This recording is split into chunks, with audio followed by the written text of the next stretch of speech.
The ruling party benefited from widespread use of administrative resources during the campaign, not even by consensus, but there have been quick fixes. But even the ODIHR itself, they say that their recommendations have not been met.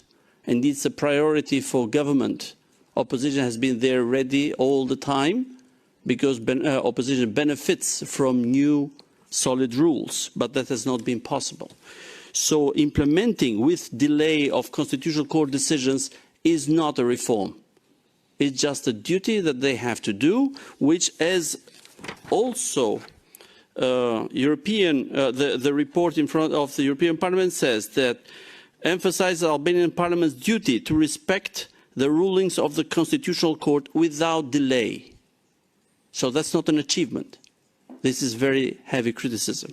Because, as I said, there are elections, there is rule of law, there is also then the implementation of those laws that we approve. Now, when it comes to elections, again, I stress the fact that secrecy of vote has been violated. Freedom of vote has been violated. ODIHR talks about, in their preliminary statement, talks about numerous allegations of pressure on voters, especially public employees, intimidation of opposition supporters, and misuse of patronage networks. That means the whole state used an electoral machine to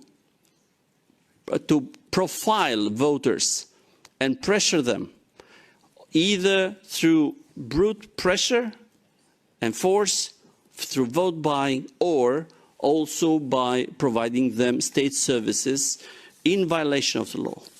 Now, obviously, the ODIHR report goes on, but if there is a moment when human rights are celebrated and protected, it's elections. If elections have this standard, there is no guarantee for that. Second, the rule of law, as I said, we approve laws, but the government decides to just ignore them. Prime Minister has publicly, in 2023 elections, and in these elections, have declared that the law, the electoral law, which is a qualified majority law, enshrines constitutional principles, is nothing, cannot stop him.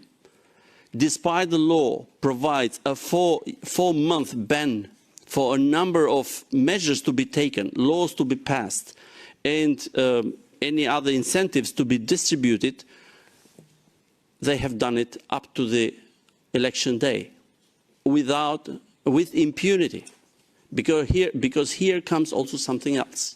The designed institutions to uphold the law and even to make accountable, starting from Prime Minister, have done nothing.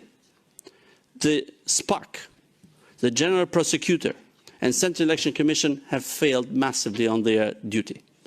That of the law, or even that of that agreement that put them together with support of international community. They have done nothing. There has been no proper measures to stop government from using state resources, and that's why we have that finding. There has been no prosecution of vote buying. Mr. Bardi mentioned before how the arrest warrants were kept on hold until elections were over to stop a cartel which destroyed elections in my constituency, the region of Durrës.